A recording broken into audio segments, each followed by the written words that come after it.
Assalamualaikum warahmatullahi wabarakatuh. Alhamdulillah, pada saat ini kita akan membahas yaitu bab 6 dan 7 ya, dari chapter 6 dan 7 dari buku Advanced Structure ini.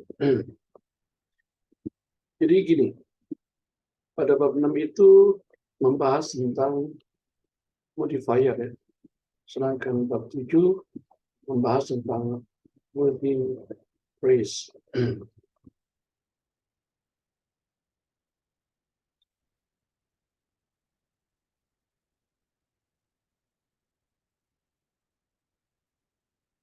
Oke.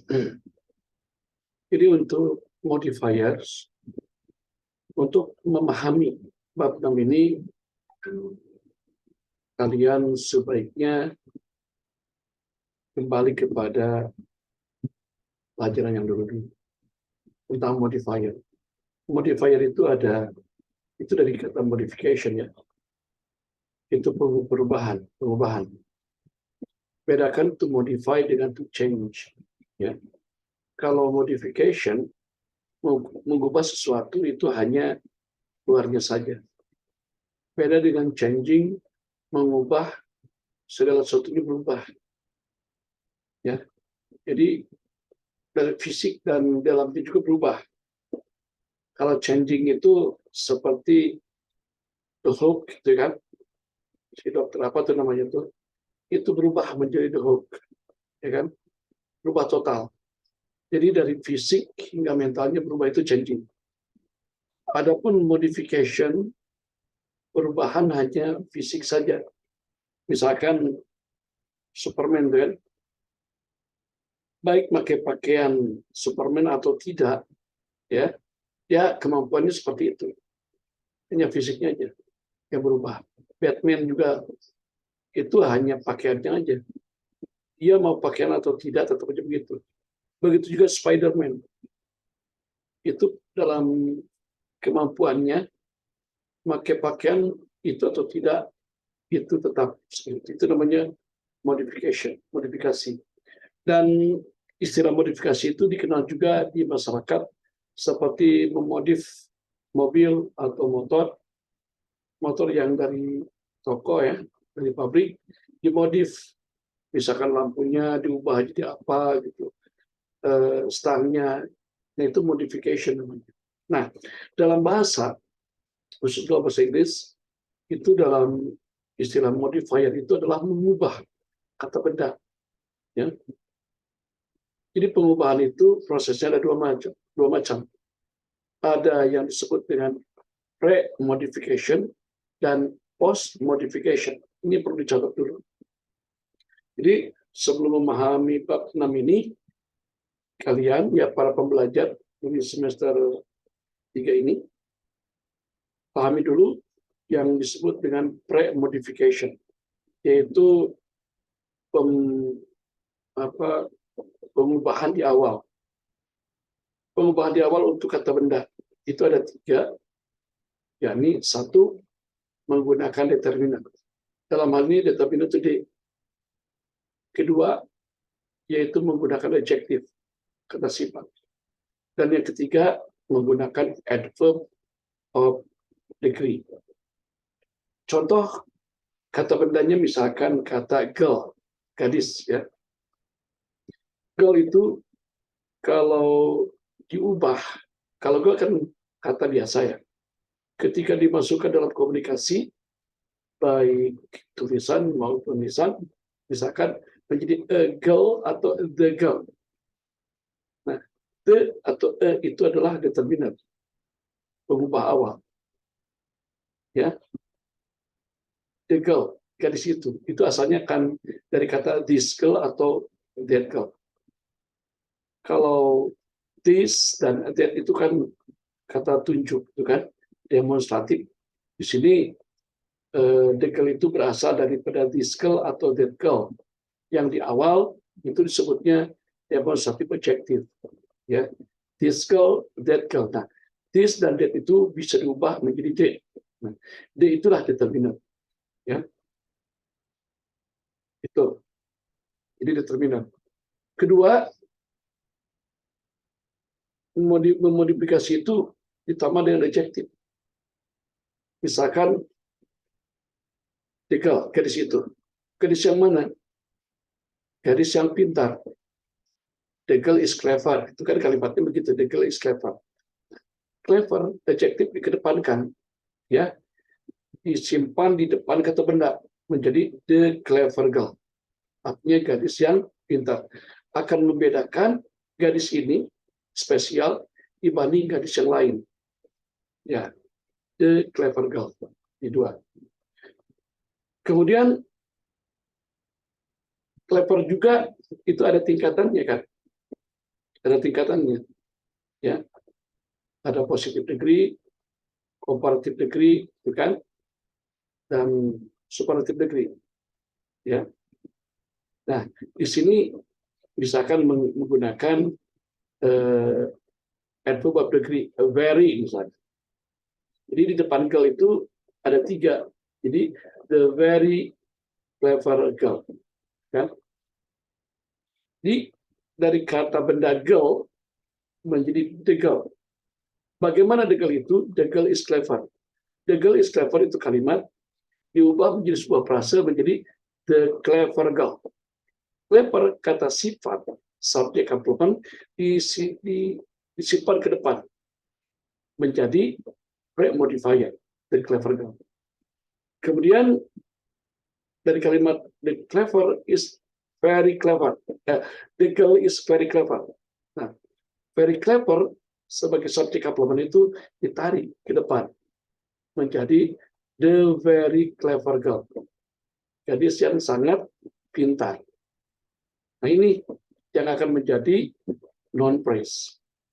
Itu pre-modifier. Nah, kalau determinan nggak bisa lebih daripada 1, harus 1. Tapi kalau objektif bisa lebih daripada 1. Ya, misalkan tadi, the very clever girl is beautiful. Kan?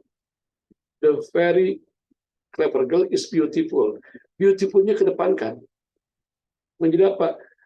Menjadi kata benda. Jadi the beautiful, very clever girl. Ya. Nah, kata sifat yang awal, yang pertama ada, itu clever, itu harus lebih dekat dengan bendanya. Ya. Jadi the beautiful, very clever girl. Ya. Akan beda dengan the very beautiful, clever girl. Ya. Akan beda juga dengan the very clever, beautiful girl. Ya. Jadi kata sifat yang di depan itu 2 sifat aja. 2 sifat, ada 2 gadis. The very clever, beautiful girl akan beda dengan the very beautiful, clever girl. Itu ya, sifat. Nah, ini adalah pre-modifiernya. Oke. Untuk lebih jelasnya nanti dijelaskan di kelas bagaimana untuk lebih jelas lagi. Kemudian yang kedua yaitu post modification. Post modification itu diletakkan setelah kata benda. Tadi the girl. Untuk post modification itu ada 3 modifier. Pertama, menggunakan adjective clause. Kedua, adverb phrase. Dan yang ketiga adalah propositional phrase. Adjective clause di sini sebuah klausa yang ditempelkan langsung pada bendanya. Misalkan ada kata begini, ya, the very clever girl whom we love. The very clever girl whom we love. Gadis yang sangat cantik yang kita cintai. Nah, whom we love itu adalah sebagai post modifier dan itu adalah sebuah klausa. Dan klausa jenis ini namanya adjective clause. Jadi gadis yang pintar kan banyak, Yang sangat pintar yang banyak, yang mana? Yaitu gadis yang sangat pintar yang kita cintai. Bukan yang kita sebeli gitu ya, yang kita benci. Ya. Yang kedua, misalkan the very clever girl here. The very clever girl here. Nah, untuk adverb phrase ya, untuk adverb phrase yang adverb of place tempat itu hanya dua, here dan there. The very clever girl here beda dengan the very clever girl there. Ya. Nah, here dan there di sini diletakkan langsung setelah kata benda itu ya, dan non phrase itu menjadi sebagai post modifier. Begitu juga dengan menggunakan personal phrase. The very clever girl at home, atau the very clever girl in the class, the very clever girl in campus. Boleh jadi the very clever girl itu orang yang sangat pintar itu banyak. Yang dimaksud yang mana? Yang di rumah, yang di kelas, ataukah yang di kampus? Nah, in campus, at home, in the class, itu adalah sebagai post modifier daripada sebuah non phrase. Yang mana? Yang tadi the very clever girl. Nah, setelah memahami ini, maka kalian akan lebih mudah membahas untuk ke bab 6 ini. Ya. Nah, ini yang bab 6. Kita lihat ya.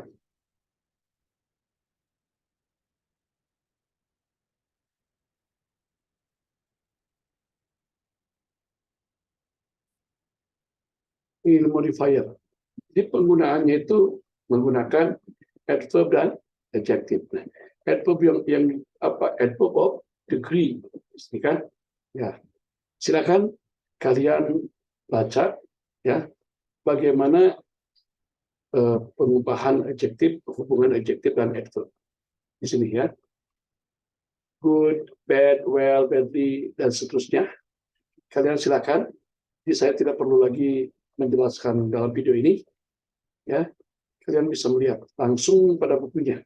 Jadi ketika menonton video ini, sekaligus kalian membuka buku, ya ini, ya silakan aja dan kalian baca berkali-kali dan di sini ada reviewnya, adverb and adjective. Di sini ada persoalannya, kemudian ada jawabannya, dan di sini ada penjelasannya. Ya seperti nomor 1, ini kan many people have tried to sell us vacuum cleaners, but you are certainly one of the bla bla bla, ya, sales people we have met. Sini apakah mau persuasif atau most persuasif? Jawabannya adalah the most persuasive. Di sini adalah superlative degree, kan? Nah ini, ya jawabannya dan penjelasannya ada, ya di sini. Nah, sebab sentennya adalah comparing satu melawan yang banyak, jadi lebih daripada satu, ya satu sales jadi banyak, kan? Seperti itu, ya. Silakan dan ini kalian bahas, baca. Ya. Yang penting tadi pembahasan dari awal itu kalian memahami, termasuk misplaced and dangling modifiers. Ini juga sama, ya. Itu kan kesalahan dalam menempatkan, ya. Kata misalkan harusnya kata di mana diletakkannya, kan? Apakah di awal, di tengah, atau di akhir? Itu kan di sini seperti ini, seperti kata easily diletakkan di belakang itu nggak boleh, harusnya setelah kata kerja, ya, setelah kata kerja bantu, itu kan, dan ada alasannya. Silakan kalian baca ini, ya. Jadi saya tidak perlu capek-capek menjelaskan, ya. Dan video ini hanya sekedar mendorong aja supaya kalian mau membaca, ya. Oke, seperti ini. Nah ini untuk apa namanya? Untuk membahas dari bab 6. Sekarang bagaimana dengan bab 7, gitu kan? Bab 7 ini kan tentang building phrases, ya, membuat kata bentuk frase. Ya. Masalahnya begini sekarang. Frase, apa itu frase? Beberapa hari yang lalu dan dari kuliah-kuliah sebelumnya, bahwa saya sampaikan bahwa yang disebut dengan frase itu apa sih? Frase itu salah satu elemen yang mengisi fungsi spoca. Ya, di kalimat itu kan di dalamnya itu ada spoca, subjek, predikat, objek, komplement, adverbial. Dan salah satu pengisi daripada fungsi itu adalah frase. Ada 3 elemen kan? Ada frase, ada klausa, dan ada gerund. Nah, frase salah satu yang mengisi fungsi-fungsi spoca. Dan apa itu frase? Frase itu adalah satu kata atau lebih di dalam sebuah kalimat yang menempati salah satu fungsi spoca. Apakah itu di subjek, di predikat, di objek, komplement, atau adverbial. Dan frase itu ada 5. Ada non-phrase, ada verb phrase, ada adjective phrase, ya, ada adverb phrase, dan ada prepositional phrase. Ya, itu frasenya. Nah, di sini harus tahu juga ya, frase-frase ini dalam hubungannya ya dengan kalimat gimana. Non-phrase itu ada di mana-mana, ya, kecuali 2 tempat, ya, yang tidak bisa diisi oleh frase non-phrase, ya, non-phrase. 1, non-phrase tidak bisa mengisi fungsi predikat. Kedua, frase tidak bisa mengisi fungsi sentence complement. Non-phrase itu pertama bisa mengisi subjek. Kedua, ya, bisa mengisi objek. Itu yang paling pokok. Ya. Non-phrase itu yang pasti mengisi subjek dan objek pasti. Kemudian non-phrase juga bisa mengisi subjek komplement, bisa mengisi objek komplement, dan bisa mengisi apa? Adverbial. Hanya 2 tempat, ya, 2 fungsi yang tidak bisa diisi oleh non-phrase. 1, predikat. Kenapa? Predikat diisi oleh verb phrase. Dan kedua, sentence complement. Kenapa? Karena sentence complement hanya diisi oleh apa? Oleh prepositional phrase. Ya, tuh. Nah, itu non-phrase. Yang kedua, verb phrase. Verb phrase ini mengisi 1, predikat. Dan harus dipahami, ada predikat, ada predication.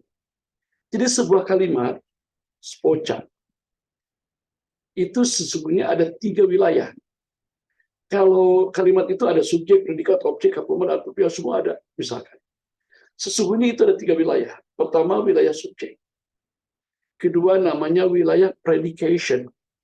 Ketiga, wilayah adverbial.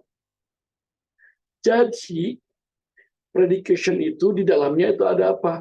Ada predikat, ada objek, ada komplement. Jadi, predication itu, phrase itu predication seperti apa? Nah, di dalam predication itu ada predikat. Ya. Jadi predication itu meliputi apa? Predikat, kalau ada objek-objek, kalau ada komplement. Komplement yang mana saja semuanya itu masuk predication. Mau subject complement, mau object complement atau sentence complement itu adalah bagian daripada predication.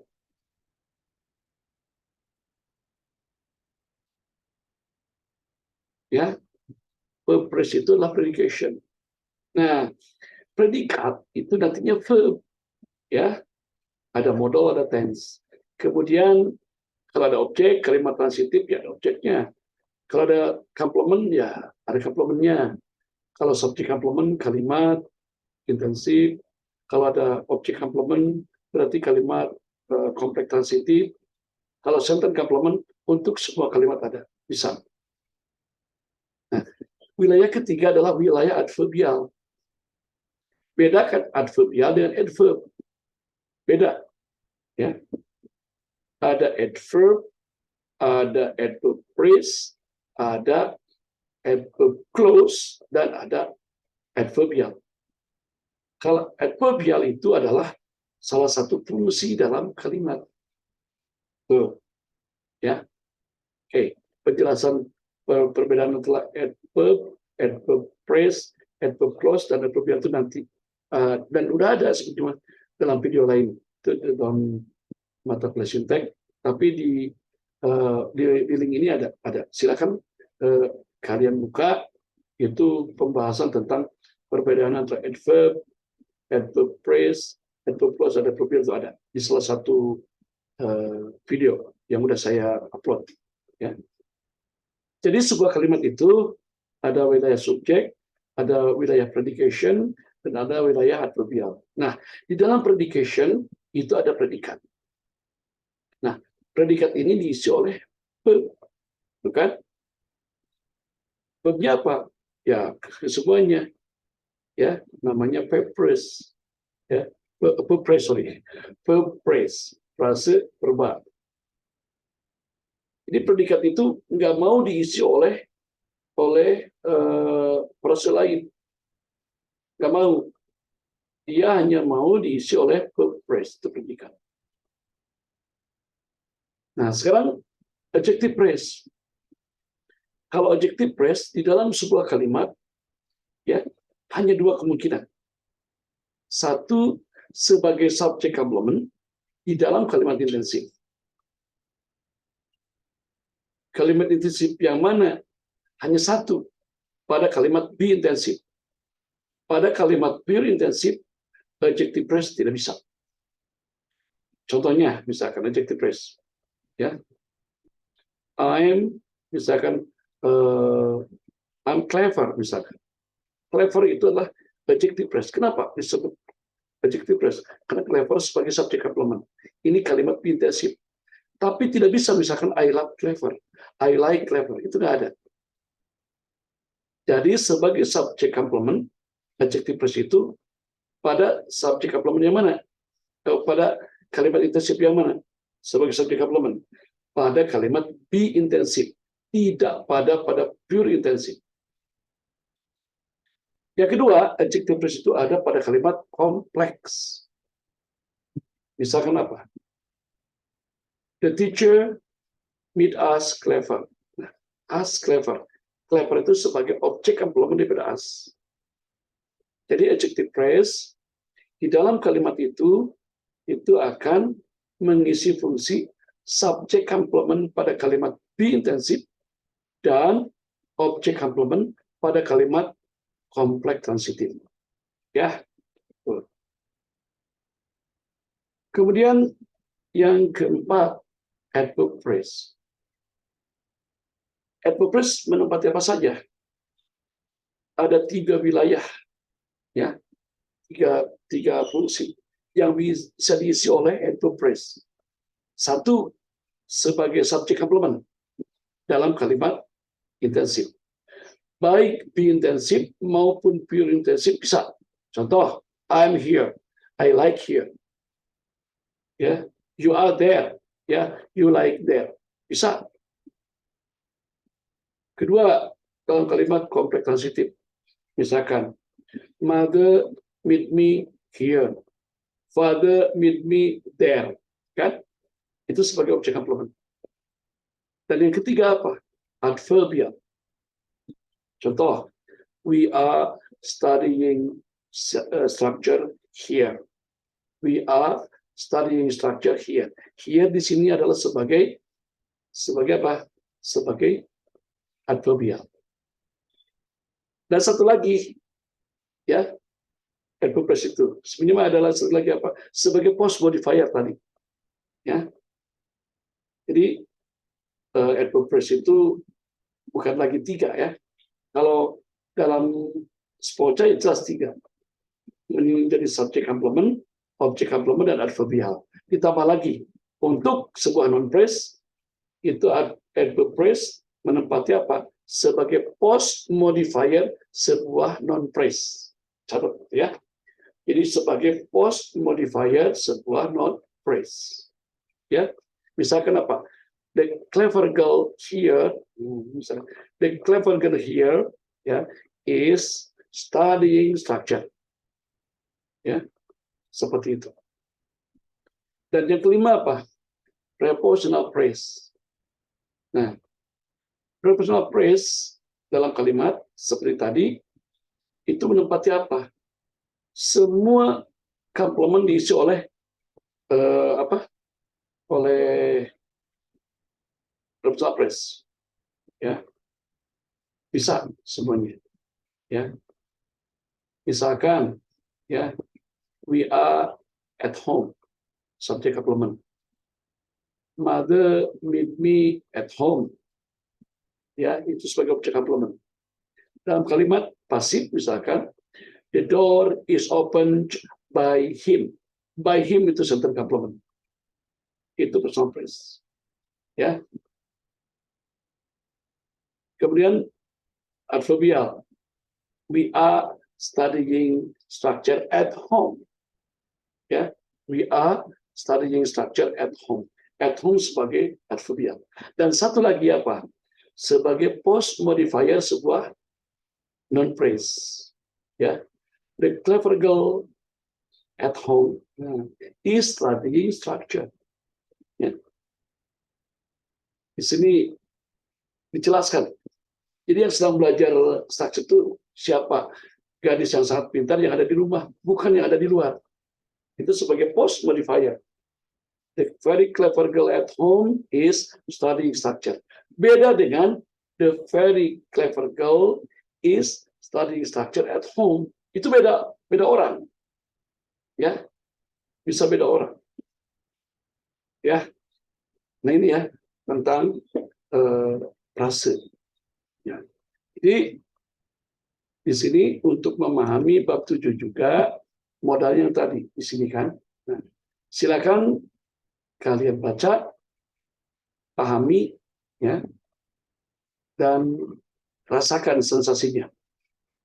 Semakin kamu tidak mengerti, sesungguhnya itu adalah semakin kamu akan memahami apa yang disebut dengan frase. Ya, nah ini. Silakan dibaca, kemudian dipelajari, didiskusikan.